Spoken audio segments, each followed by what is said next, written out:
Hey guys, what's up? MadSeason here, back with another video for you. There's been a big hullabaloo recently because the alpha for the Battle for Azeroth just went up yesterday.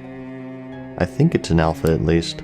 Some are calling it an alpha and others a beta, but I'm pretty sure it's an alpha since it would be weird to jump straight into the beta.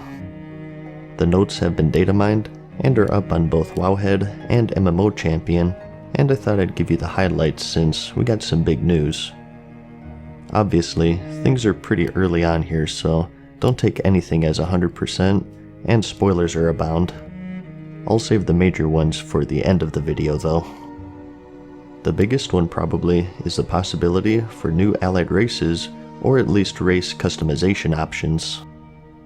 Added to a file that contains both player and NPC races, we got the Kultiran and the Thin Human. Here you can see some screenshots provided by MMO Champion.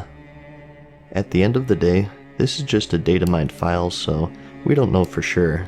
They could be allied races, or similar to the straightback orcs, and it could just be another customization option for the already existing human race. These would be alliance of course as well, so if they do end up being allied races, we should see some horde ones data mined soon. It looks like that we might actually get spellcasters that look like spellcasters, instead of having this Arnold Schwarzenegger physique.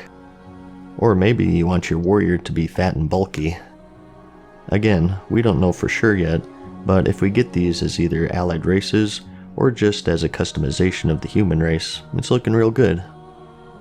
And another bit of info is we got the travel form models for the Zandalari trolls, as you can see here. They get a pterodactyl, I think, as their flight form, maybe it's a pteranodon, and for the ground they have this raptor form. Professions are also a highlight. We of course have new stuff, such as a blacksmith made item that allows you to repair all of your gear with the click of a button. Tailors can get a hot air balloon pet, alchemists a new trinket, and so on. But the bigger change is that all professions are finally getting their skill points squished down. For Legion, the cap will be 100. This has been a growing problem where there's just too many skill points for professions. They sort of had a band-aid fix for this in Legion, where most of the recipes needed just level 1, but it looks like they're finally addressing it for real by reducing the total skill points greatly. We also have a ton of new mounts, as you would expect. The new areas we'll be visiting have no shortage of dinosaurs, so we'll be getting a few of those. We have something called a Brutosaur, a Pterodax, which is the flying type monster that you can find throughout the game, possibly a Brontosaur, something called a Krolisk, some raptor mounts it looks like, and aside from that, we have varying colors of hyenas, frogs, giant parrots, which sounds amazing, a bee mount, which sounds even more amazing, horses, donkeys, basilisks, the engineer-only hovercrafts, and all sorts of stuff. Some of these have been data mined and others haven't yet, but I tried my best by filling in the gaps with in-game stuff that should be similar, if not the same. If we do eventually get the models, I might make an update video if they're significant enough. And more big changes are with classes. Every expansion has class changes, so it's no real surprise here, and I won't go into too much detail, but I thought it was still worth mentioning. It's not as extreme as the Legion overhauls were, but still pretty significant. We have mastery changes, talent changes, spell rebalancing, new spells, some spells taken away, buffs, nerfs, and etc. Some classes, such as the Survival Hunter, are getting more changes than others, so for the 5 people who play that spec, that might be good news for you. Again, it's a class-by-class basis, and I'll have links in the description if you want full details with those. Another little interesting tidbit I saw was that they're testing out an AI mode for the Arathi Basin battleground. If you remember from BlizzCon, with the Island Expedition feature, one of the options was to fight NPCs. They called them Advanced NPCs or Advanced AI, and they're supposed to be really smart and sort of similar to a real PvP experience against players. Now, this Arathi Basin AI mode could just be testing for the AI because they don't have expeditions ready yet, but I think it's interesting that it might become an option for normal Battlegrounds. It'll depend on how good the AI actually is, I'm sure.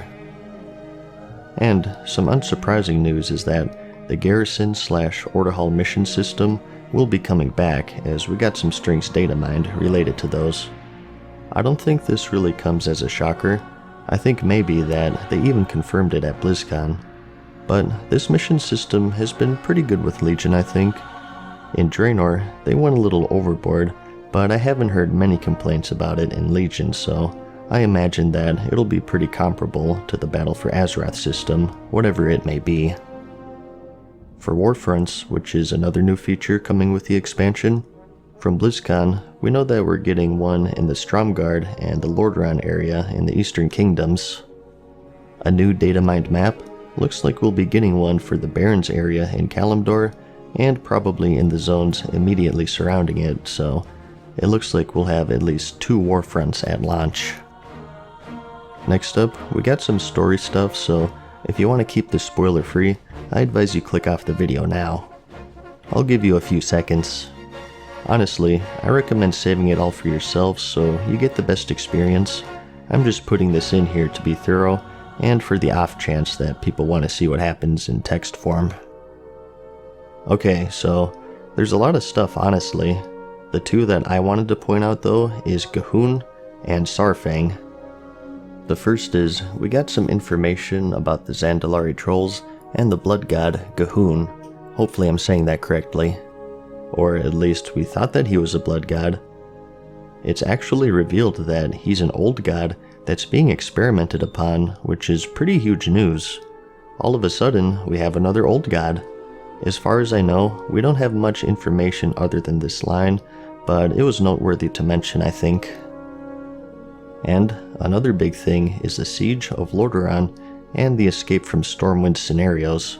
So huge spoilers here, but some datamined scenario objectives show that the Alliance are laying siege to the Undercity, just like how you saw in the cinematic. It's Anduin Wrynn versus Sylvanas, and the Alliance push the Horde back into a corner, and in a desperate last move, Sylvanas has the Forsaken plague bomb the entire city, so no one can have it. The Alliance captures Saurfang though, and lock him up in the Stormwind stockades. I don't really see why we're locking him up in a prison that's been in open revolt for 14 years, but whatever. And for the Horde out there, you get the Stormwind extraction scenario, where you basically go into Stormwind to rescue Saurfang from the maximum security prison, and escape via a ship in the harbor. That's about it. Pretty exciting stuff so far. Make sure that you're signed up for the beta by checking the box in your beta profile settings on battle.net, and keep an eye on your email. I hope you found the video helpful, like it if you liked it, and I'll see you in the next one. Peace. Farewell for now, mortals. We hope you enjoyed today's video. See you again soon.